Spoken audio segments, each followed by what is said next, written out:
Oui, je tiens à préciser qu'effectivement, cette forme de débat est un peu difficile pour les intervenants, peut-être un peu frustrante parce que la réponse des uns est forcément à l'autre est forcément limitée.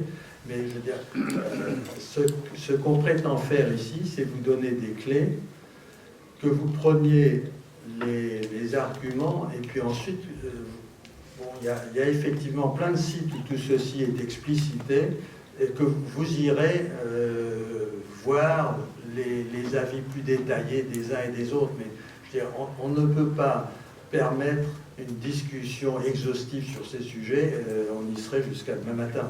Donc, toutes mes excuses à tout le monde pour ces limitations. Quand même, 3 choses sur le point d'avant. Vous citez l'étude du CEPI, c'est la seule de toutes les études d'impact qui n'ait pas été produite, en effet, par un institut de recherche ou un think tank qui ne soit pas dépendant d'une façon ou d'une autre financièrement, si, de lobby industriel, de banques, le CEPR, qui a fait l'étude commanditée par la Commission européenne, un certain nombre des économistes qui ont été impliqués dans l'étude sont des économistes qui bossent par ailleurs pour des lobbies industriels. Donc, c'est un premier point. Le second point, j'ai bien dit que l'étude de Capello, pour nous, c'est pas la religion non plus, vraiment.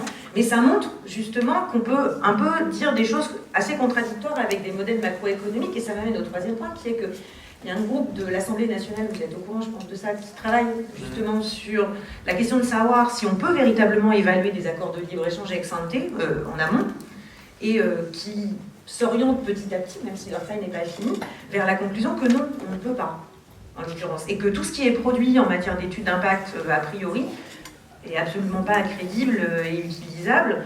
Donc voilà, simplement, c'était ce que je voulais dire par là, c'était qu'on ne pouvait pas s'appuyer là-dessus. Sur la question de la démocratie et la transparence, je vous rejoins largement sur le fait que c'est en effet cette négociation TTIP, sans doute la négociation la plus transparente qu'on ait jamais vue en matière de négociation commerciale impliquant l'Union européenne, pour les raisons que vous disiez, parce que la pression populaire, la pression des élus, des parlements a été telle qu'il a bien fallu que et les gouvernements et la DG Commerce, et c'est vrai que ça a été favorisé par l'arrivée de Cécilia Malmström, ouvre un peu les fenêtres, quoi, et puis libère un peu les textes, la parole sur cette négociation.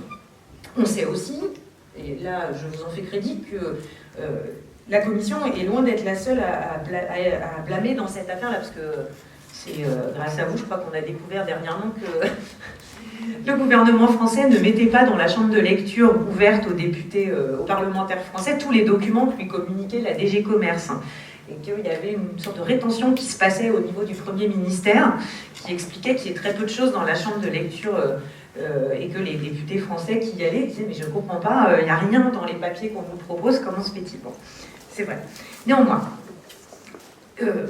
le jeu interne entre les États membres dans cette discussion est totalement opaque. Et ça renvoie au fonctionnement de l'Union européenne même, qui est lui-même complètement opaque. C'est-à-dire que toute la discussion qui prépare les positions de négociation de la DG Commerce quand elle va dans les sites de négo, on n'y a pas accès. On ne sait pas ce qui se discute entre les États membres, on le devine, on a des fuites, on le dit en off, mais on ne sait pas. Et c'est très important ça, parce que ça nous dit ce que la France aura défendu dans une réunion des ministres du commerce européen, et puis ce que l'Allemagne de l'autre côté aura répondu en disant « mais là-dessus on n'est pas d'accord, pour nous la priorité c'est ça ». Et c'est fondamental pour comprendre comment s'établit la position de l'Union européenne. C'est une première chose. Ce qu'ont montré les fuites de Greenpeace il y a 3 semaines par ailleurs, c'est justement qu'entre ce qui est inscrit au compte-rendu officiel des cycles de négociation et ce qui se discute réellement dans les cycles de négociation, il y a quand même beaucoup de choses qui manquent. C'est-à-dire que les comptes-rendus officiels nous disent « on négocie sur tel sujet, on a discuté, ça avance bon. ».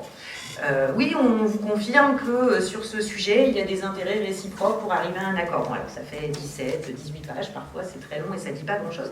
En fait, quand on regarde dans les documents de Greenpeace, on apprend ce que l'Union européenne met sur la table, ce que répondent les États-Unis sur tel et tel sujet, ce qu'ils sont prêts à négocier ou à marchander, on pourrait presque dire, en échange de tel ou tel aspect. Et c'est ça, nous, qu'on a besoin de savoir, parce que c'est ça qui détermine ce que veut l'Union européenne, ce sur quoi elle est prête à lâcher, et ce sur quoi nous, on ne voudrait pas qu'elle lâche, de manière, du coup, à influencer les gouvernements de nos pays respectifs pour qu'ils forgent une position de l'Union. Et ça, on n'en sait rien.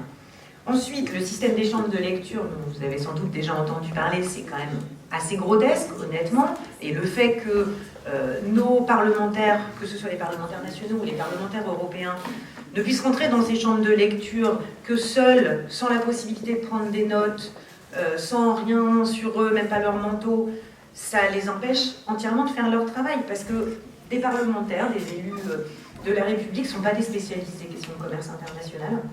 Et ils ne savent pas lire un accord de libre-échange a priori, ils ont besoin de sortir de la chambre de lecture, les éléments pour les mettre en discussion avec des techniciens qui vont les conseiller, ils ne peuvent pas faire ça, et donc discuter avec un parlementaire, peut-être interroger le parlementaire de la circonscription ici, sur son éventuelle visite des chambres de lecture. Nous, quand on leur demande aux parlementaires, ils nous disent mais on n'y va pas, c'est trop compliqué, en fait, on ne peut pas se retrouver dans un système comme ça.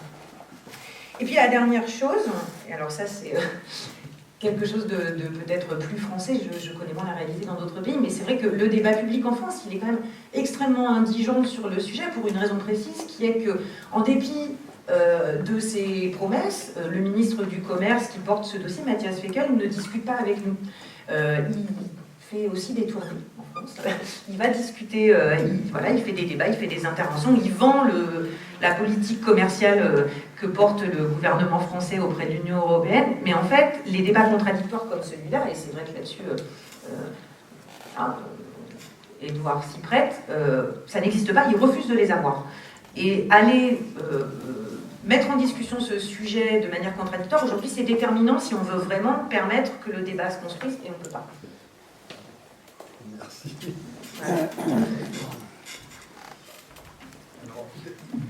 Juste un petit point sur les chambres de lecture, parce que j'en ai pas parlé, pour expliquer pourquoi, en plus de la transparence qu'on met en œuvre vis-à-vis du grand public sur le site internet de la Commission, pourquoi est-ce qu'il y a des documents qui sont dans les chambres de lecture qu'Amélie mentionnait à l'instant.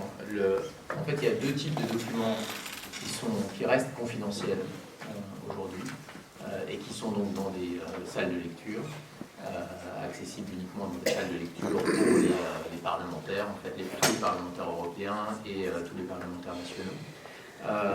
Le premier, c'est le compte-rendu dont parlait Amélie à l'instant, qu'on appelle compte-rendu tactique. C'est un addendum au compte-rendu qui est publié sur le site internet de la Commission, où la Commission dit ce qu'elle pense des positions américaines.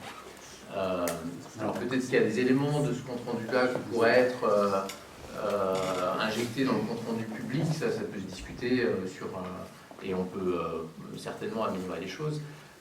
Mais fondamentalement, il faut quand même accepter l'idée qu'il y a des limites à la transparence, au sens où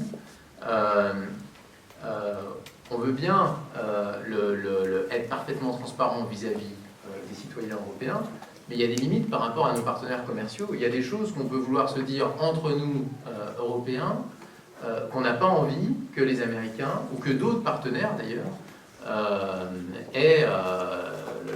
puissent lire. Quand on fait des commentaires sur les positions américaines, c'est des commentaires qui sont à destination des institutions démocratiques de contrôle des négociations, les gouvernements des États membres, le Parlement européen, les parlements nationaux, et on n'a pas envie que les Américains voient ce qu'on fait comme commentaire là-dessus. Ça, c'est le premier type de document. Le deuxième type de document, ce sont les documents consolidés qui associent à la fois les propositions européennes et les propositions américaines dans les négociations. Et pourquoi est-ce qu'ils sont confidentiels, alors que du côté européen, on publie tous les textes qu'on met sur la table de négociation, donc les propositions européennes. Ils sont confidentiels tout simplement parce que les États-Unis possèdent leurs propositions, leurs textes, et ne souhaitent pas qu'on les rende publics. Ça ne fait pas partie de leur tradition en matière de négociation commerciale. ça ne fait pas non plus partie de la tradition européenne en matière de négociation commerciale. Nous, on a changé, on a décidé de rendre les choses publiques. Ce n'est pas le cas chez eux, et il n'appartient pas à la Commission de les rendre publiques si les États-Unis ne souhaitent pas les rendre publiques. C'est une négociation, on doit aussi respecter notre interlocuteur, notamment sur les textes qui le concernent. Et en revanche, il nous semblait extrêmement important que, et encore une fois, les institutions démocratiques de contrôle des négociations, le Parlement européen, les gouvernements des États membres, les parlements nationaux, puissent avoir accès à l'intégralité des textes. C'est quelque chose dont on a parlé pendant plus d'1 an avec les Américains pour pouvoir mettre à disposition leurs textes à disposition de nos parlementaires. Ils ont finalement, au bout d'1 an, accepté qu'on le fasse, mais évidemment à condition qu'on respecte la confidentialité de ces textes, et donc, sachant qu'ils sont confidentiels et qu'ils doivent rester confidentiels, évidemment, les conditions d'accès à ces textes sont sérieuses, sont strictes et font en sorte qu'on respecte la confidentialité. Donc effectivement, on ne peut pas venir avec son téléphone portable et prendre des photos des textes pour les mettre sur Twitter un quart d'heure après. Ça ne veut pas dire que... Non, mais c'est pour ça qu'il y a des conditions qui sont très strictes en matière d'accès aux salles de lecture. Hein. C'est simplement des conditions pratiques pour assurer que la confidentialité est respectée. Et manifestement, les conditions ne sont pas suffisantes, puisque Greenpeace a obtenu tous ces textes et a pu les publier. Mais c'est uniquement ça que ça vient pas des chambres de lecture. qu'on vise à faire, de la même manière qu'au 10 Downing Street, chez le Premier ministre britannique, on arrive, on laisse son téléphone portable à l'entrée. C'est pas une humiliation de devoir laisser son téléphone portable quand on arrive. Et par ailleurs, ils ont le droit de garder leur manteau, je pense. Ils ne sont pas obligés d'être tout nus. Non, tout nus, non. Et ils ont le droit d'être... Les parlementaires sont accompagnés, par ailleurs, ça c'est quelque chose de très important, par un administrateur de l'Assemblée, qui peut les aider effectivement à déchiffrer ce que tout ça veut dire. Ça c'est quelque chose d'assez important. On va passer au thème suivant. Vous voyez que vraiment il est question de vous donner des clés. Après ça, vous serez obligé de piocher. Donc le thème suivant,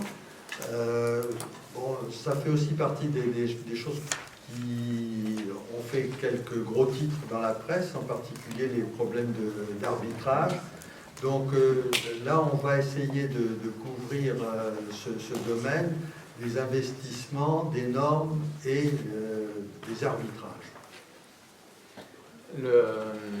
J'espère que je n'ai pas trop mélangé de sujets. Investissement et arbitrage, c'est un sujet, et les questions des normes de coopération réglementaire, c'est un peu un autre sujet. C'est un autre sujet. Mais peut-être pour simplifier, en prenant l'investissement d'abord, ça a effectivement été peut-être la critique la plus substantielle, la plus importante qui a été portée dans le débat public sur ces négociations. C'est une critique qui, encore une fois, porte sur des thèmes qui sont parfaitement légitimes. Et pour faire plaisir à Amélie, j'irais même jusqu'à dire que c'était une critique qui était en partie justifiée. Au sens où, de quoi est-ce qu'on parle? On parle de la protection des investissements. Depuis 60 ans, tous les États membres de l'Union européenne ont négocié des accords de protection des investissements avec leurs partenaires à l'étranger pour donner un certain nombre de garanties minimales aux investisseurs européens quand ils investissent à l'étranger contre le risque d'expropriation sans compensation. On peut toujours exproprier quelqu'un, exproprier un investisseur, mais le principe de base, c'est qu'il y ait compensation en même temps. Les accords qui ont été négociés depuis 60 ans par les États membres de l'Union européenne avec cet objectif, il y en a 1300 qui ont été négociés par les 28 États membres de l'Union européenne dans le monde entier, y compris d'ailleurs entre eux. Il y a encore aujourd'hui quelques développements dans la presse à ce sujet. Ces accords, quand on les regarde de plus près, ils ne sont pas pleinement satisfaisants. Et dans les années récentes, ils ont laissé la place à des dérives avec des grandes entreprises multinationales qui ont attaqué des États, qui n'ont pas forcément gagné d'ailleurs dans leur tentative d'attaquer des États, mais qui ont attaqué des États après la mise en place de politiques publiques parfaitement légitimes. Je pense notamment à des cas emblématiques comme le moratoire sur le gaz de schiste au Québec, attaqué par une entreprise américaine, Lone Pine, ou la législation sur le paquet neutre en Australie, attaquée par Philip Morris. Là, il s'agit d'objectifs soit de défense de l'environnement, soit de défense de la santé publique, qui sont parfaitement légitimes, et il n'y a aucune raison qu'un État puisse être attaqué par une entreprise parce qu'il a mis en place des politiques publiques dans l'intérêt général sur des sujets comme l'environnement, la santé, la protection des consommateurs ou autres. Ça, il faut être très clair là-dessus. Ces accords qui avaient été négociés jusqu'ici, depuis les années 50 par les États membres de l'Union européenne, j'insiste sur le fait que c'est les États membres de l'Union européenne qui avaient négocié ça. C'est une compétence qui a été transférée à l'Union européenne, donc à la Commission en 2009 seulement, avec le traité de Lisbonne. Ces accords, quand on les regarde de près, il y avait des dispositions qui n'étaient pas satisfaisantes, à la fois sur le plan substantiel, des concepts qui étaient trop flous, qui laissaient trop d'espace à des attaques, à des cas illégitimes de ce type-là, et des dispositifs pour mettre en œuvre ces accords, et ça c'est les tribunaux arbitraux dont on a énormément parlé, des dispositifs qui sont fondés sur un système d'arbitrage qui est très courant en droit commercial, mais qui posait problème aussi en termes d'impartialité des arbitres, avec des arbitres qui, c'est la définition de l'arbitrage, sont nommés par les parties du différend, donc notamment par les investisseurs, pas suffisamment de garanties en termes de conflit d'intérêts des arbitres, avec des avocats d'affaires qui peuvent à la fois conseiller des entreprises et être arbitres dans ce type de dispositif, une absence de transparence des délibérés, pas d'organe d'appel, donc il y avait énormément de choses à redire sur ces accords qui ont été négociés jusqu'ici. Tout ça a éclaté au grand jour à partir du moment où cette compétence a été transférée à l'Union européenne. Il y a eu une autre visibilité que ce qui était fait jusqu'ici au niveau des États membres, notamment de la France, qui a une centaine d'accords de ce type-là. Et à partir du moment où, au niveau de l'Union européenne, on négocie avec des partenaires aussi importants que les États-Unis ou le Canada. Qu'est-ce qu'on a fait au niveau de la Commission? On a interrompu les négociations sur ce sujet, le temps de mener une vaste consultation sur le sujet, d'écouter les critiques, toutes les critiques, à la fois substantielles sur les concepts qui sont, les normes qui sont utilisées dans ce type d'accord sur la protection des investissements, et les critiques procédurales sur les mécanismes de mise en œuvre, sur ces fameux tribunaux arbitraux. Et après 1 an et demi des discussions avec le Parlement européen, avec les gouvernements nationaux, avec les parties prenantes, avec les ONG, avec les universitaires spécialistes de ces questions, la Commission a proposé une réforme radicale,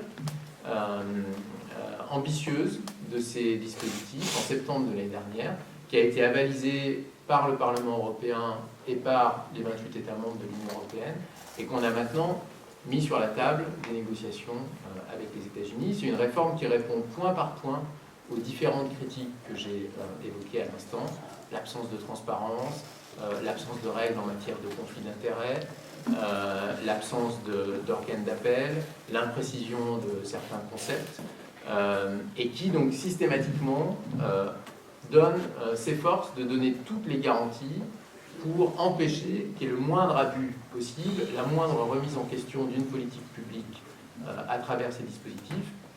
Le fait que les États ont un droit souverain à légiférer, à réglementer, est rappelé explicitement dans le texte de la proposition européenne.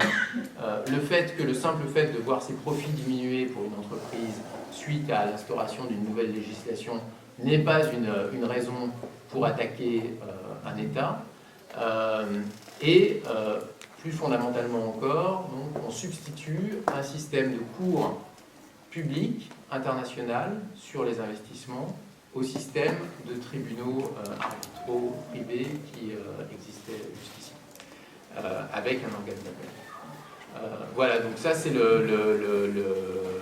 la situation aujourd'hui, donc une réforme radicale qui répond point par point à toutes les critiques qui ont été avancées et qu'on a l'ambition de porter non seulement dans les négociations avec les États-Unis, mais de manière beaucoup plus fondamentale avec l'ensemble de nos partenaires et de mener une réforme à l'échelle mondiale de ce type de dispositif de protection des investissements. Il y a 3400 accords de ce type-là à l'échelle mondiale qui ne sont pas satisfaisants en termes d'équilibre entre la protection des investissements et le droit des États à légiférer. Il faut réformer ces dispositifs.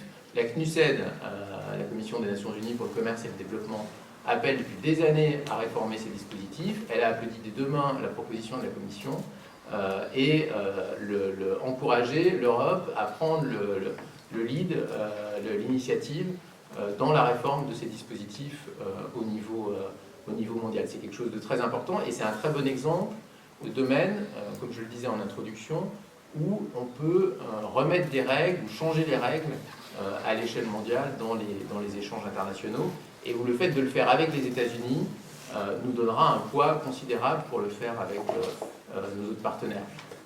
Dernier point, le Vietnam, avec lequel on a conclu un accord tout récemment, a déjà repris cette proposition européenne. Ça fait partie de l'accord avec le Vietnam. Et le Canada, avec lequel on avait conclu un accord avant la proposition européenne, et avec lequel on a néanmoins parlé après la conclusion de l'accord de la possibilité de reprendre ces propositions, a finalement accepté de reprendre ces propositions. C'est quelque chose qui est très lié à l'arrivée de Justin Trudeau à la tête du gouvernement canadien, qui avait une vision beaucoup plus progressiste de ces questions-là que son prédécesseur. Et ça, c'est un très grand succès du point de vue de la politique commerciale européenne, parce que ça nous donne vraiment une crédibilité à l'échelle mondiale, le fait qu'un grand pays comme le Canada ait repris cette proposition, et ça nous donne évidemment un poids très important, y compris en termes de précédents vis-à-vis des États-Unis. Voilà, donc ça reste à négocier avec les États-Unis. Ce ne sera pas une négociation facile sur ce point. Pour l'instant, ils n'ont pas donné de signaux clairs, ils sont ouverts. Mais c'est quelque chose qui sera absolument fondamental du point de vue européen pour pouvoir conclure cet accord.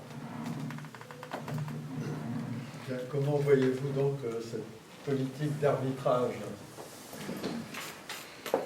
Cette question de l'investissement, de l'arbitrage d'investissement, elle est compliquée parce que c'est vrai que la critique s'est beaucoup focalisée sur la mécanique de l'arbitrage et donc sur les tribunaux d'arbitrage et moins sur la substance de protection des investisseurs, c'est-à-dire tout le fond des normes juridiques qui sont maniées en fait par ces tribunaux d'arbitrage et qui rendent la chose aussi, voire bien plus dangereuse encore peut-être que la procédure elle-même.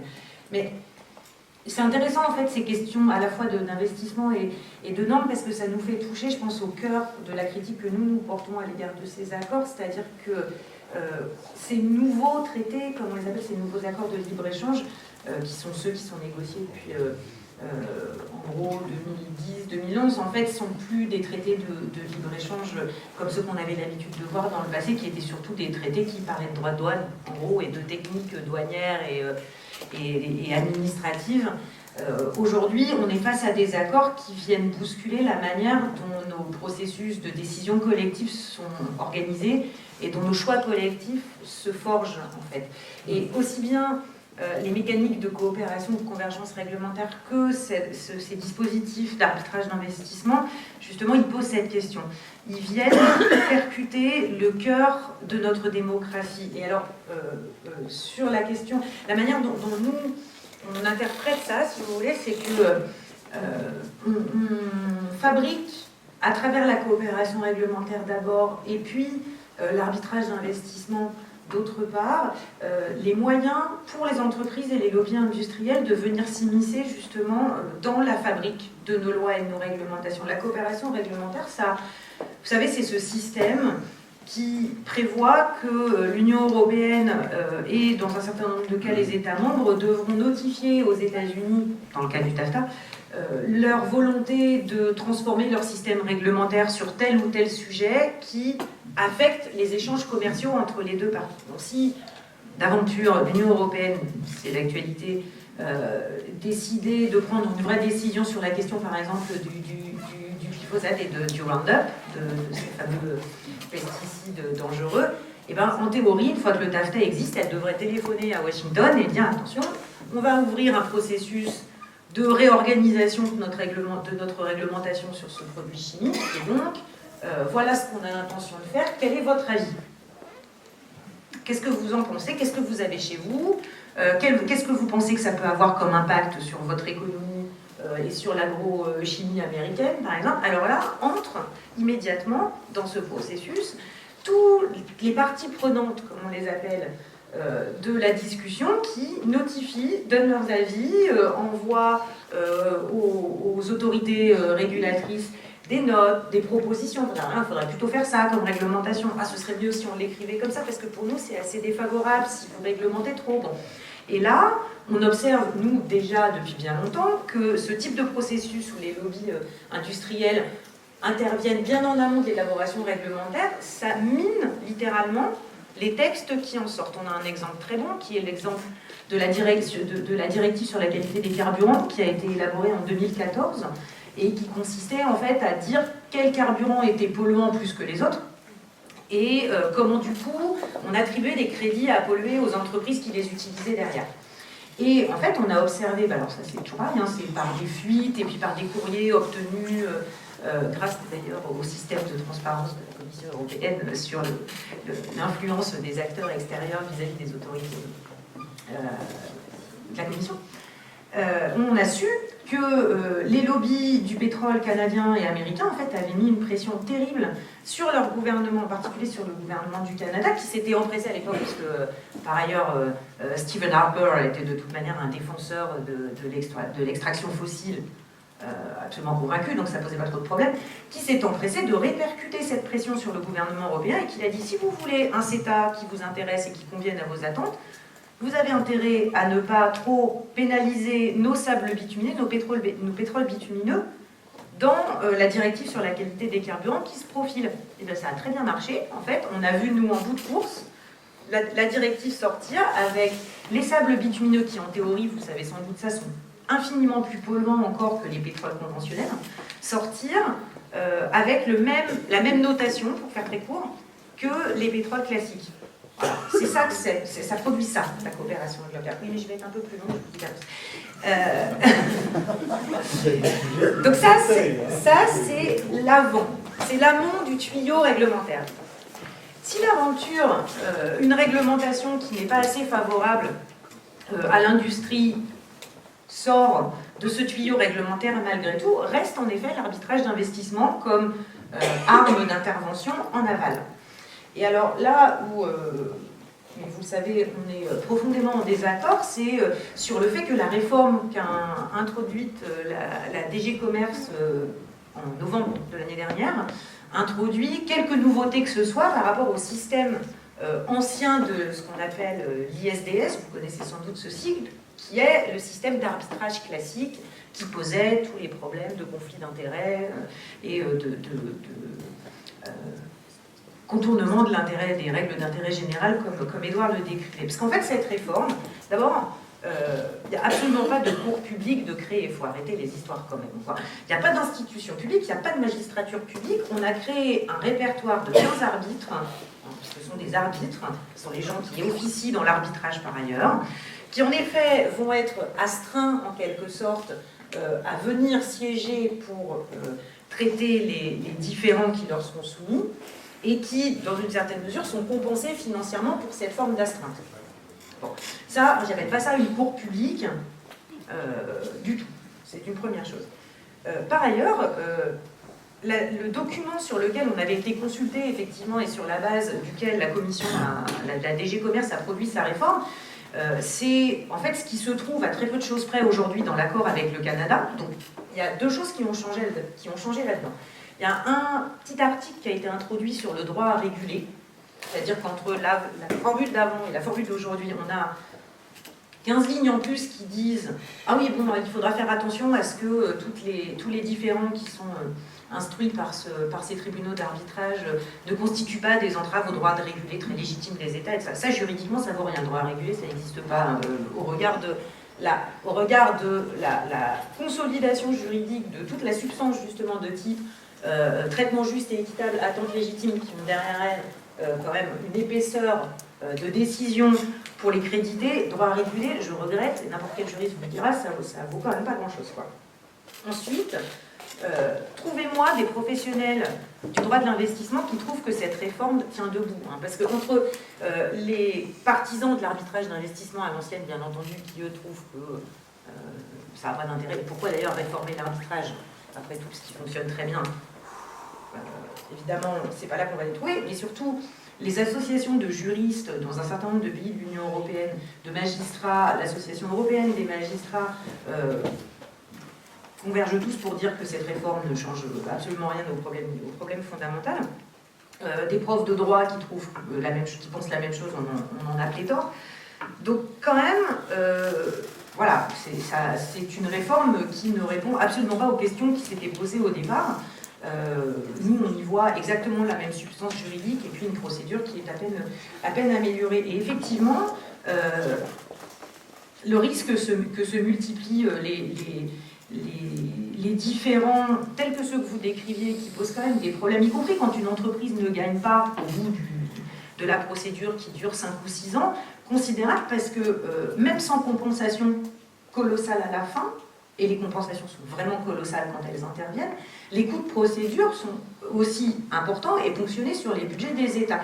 Le cas Australie, Philip Morris, justement, qui a en effet abouti à un classement de la plainte de l'entreprise. L'OMS l'a chiffré, rien qu'en frais de procédure et de conseil juridique, c'est 8 millions d'euros. C'est énorme pour une plainte qui n'aboutit à rien à la fin et qui a juste pesé sur le budget du gouvernement australien, quoi. Donc voilà, ça m'amène à dire ça. Et j'avais une dernière chose que je vous ai dit. Ça te fait bien. Bon, voilà, simplement. Ah oui, si, j'ai retrouvé. C'est que, de toute façon, la France, en l'occurrence, et un certain nombre des gouvernements de l'Union européenne ne croient même pas assez à cette réforme, que justement vous évoquiez les fuites qu'on a fait sortir aujourd'hui dans la presse. Ils trouvent que de toute façon, c'est quand même de l'arbitrage d'investissement à l'ancienne qu'il faut installer entre les pays de l'Union européenne pour substituer aux vieux accords qui sont devenus caducs depuis 2010. C'est dire à quel point quand même la réforme dont on nous rebat les oreilles dans la presse depuis 6 mois, le gouvernement n'a même pas envie de la porter jusqu'au bout. C'est pathétique quand même. Alors ça, vous me direz, la commission, en l'occurrence, fait pas justement, c'est l'acteur dans cet épisode-là spécifique qui dit que les accords sont caducs et qu'il faudrait trouver un système un peu plus innovant. Je vous laisse, je pense. pense. Sur ce dernier point, il y a un désaccord entre la Commission et la France et notamment où nous on considère qu'au sein de l'Union européenne, il n'y a pas besoin d'avoir ce type de dispositif où on a un système de droit et des tribunaux au sein de l'Union européenne qui garantissent tout ce qu'il faut aux investisseurs européens. On considère que ce n'est pas le cas avec les États-Unis où il n'y a pas le même système, les mêmes garanties en termes de non-discrimination pour les investisseurs étrangers qu'au sein de l'Union européenne. Mais donc on a un différent avec la France là-dessus, en effet. Peut-être juste sur les quelques points que vous mentionniez à l'instant sur la Cour. Il y aura une Cour, il n'y en a pas pour l'instant, mais à partir du moment où les accords seront conclus et mis en place, il y aura une Cour qui sera mise en place, dont les modalités en réalité ont été calquées sur la Cour de justice internationale de La Haye. Mes collègues qui ont travaillé à ça ont passé beaucoup de temps sur la manière dont fonctionnait la Cour de justice internationale de La Haye et se sont largement inspirés de ce fonctionnement pour déterminer la manière dont fonctionnera cette Cour sur les investissements. À court terme, c'est une Cour bilatérale, France-États-Unis, France-Canada, Union européenne, États-Unis, Union européenne, Canada, Union européenne, Vietnam. À moyen terme, ce qu'on veut vraiment établir au niveau mondial, c'est une cour multilatérale qui couvre l'ensemble des accords bilatéraux sur l'investissement. Avec des juges qui sont, et ça c'est ça la distinction fondamentale, qui sont nommés par les États, qui sont nommés par les parties de l'accord. Au moment de la mise en œuvre de l'accord, les États membres de l'accord, donc l'Union européenne, les États-Unis, l'Union européenne, le Vietnam, l'Union européenne, le Canada, se mettent d'accord sur un ensemble de 15 juges, 5 nommés par chaque État et puis 5 nommés d'un commun accord, et qui ne sont pas des arbitres nommés par les parties du différend. Ce n'est pas les investisseurs qui nomment leur arbitre, ce sont les États qui nomment des juges pour traiter des affaires qui auront à être traitées à l'avenir. Et avec un tirage aléatoire des juges pour traiter des différentes affaires. Donc il ne peut pas y avoir de lien entre les juges et ex ante entre les juges et les affaires qui sont traitées. Ça, c'est quelque chose d'absolument fondamental, qui est effectivement, comme vous le dites, critiqué par les ayatollahs de l'arbitrage. L'US Chamber of Commerce a dit clairement qu'elle était contre cette réforme. Le MEDEF en France est assez réticent sur certains points. Donc c'est un peu paradoxal qu'après avoir fait un travail considérable de réforme de ces dispositifs, de s'être efforcé de répondre, encore une fois, point par point, à toutes les critiques qui étaient émises, tout en maintenant un système qui reste tout de même efficace, on soit non seulement critiqué par les partisans de l'ordre ancien, d'une certaine manière, mais que tout ça soit absolument pas reconnu par les gens qui demandaient des changements, quoi. Mais bon, ça fait partie de la vie et on est là pour accepter ça aussi. Sur les juristes qui soutiennent ça, j'étais récemment à un débat sur France Culture avec un juriste spécialisé sur les questions d'investissement qui était tout à fait en faveur de cette réforme. Et encore une fois, la CNUSED, dont je parlais tout à l'heure, qui travaille depuis des années sur la réforme des accords de protection des investissements, était très favorable. Juste un dernier point sur la coopération réglementaire, qui est un sujet très important. Je crois qu'on n'est pas nécessairement très éloigné, en fait, au moins dans notre appréciation de la manière dont les choses doivent fonctionner, du principe de la coopération réglementaire. Qu'est-ce que c'est que la coopération réglementaire? C'est faire en sorte que les régulateurs, là en l'espèce de chaque côté de l'Atlantique, mais ça peut être avec d'autres partenaires, que les régulateurs se parlent.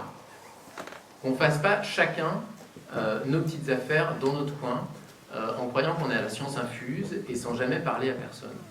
Qu'il y ait une confrontation d'idées, une confrontation d'expérience, une confrontation d'expertise entre les régulateurs européens et américains, qui sont très développés des deux côtés, et il ne faut pas mépriser les régulateurs américains.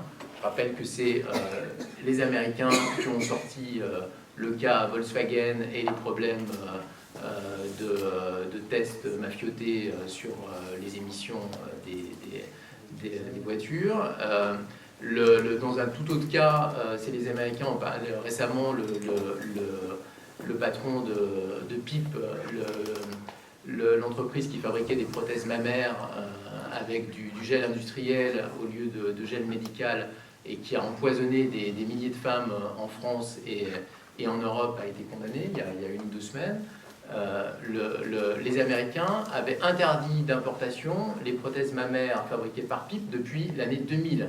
On a dû attendre 2010 en Europe pour se rendre compte qu'il y avait un problème avec ces prothèses mammaires. Pendant 10 ans, des femmes ont été empoisonnées parce que, simplement, le régulateur américain et le régulateur européen, ils ne se parlaient pas. Tout ça a été notifié, d'ailleurs, publiquement sur le site internet du régulateur américain, enfin des autorités de contrôle américaines, mais il n'y avait pas de contact, il n'y avait pas d'échange, et donc on a dû attendre qu'un beau jour, au niveau européen, on puisse enfin s'en apercevoir aussi.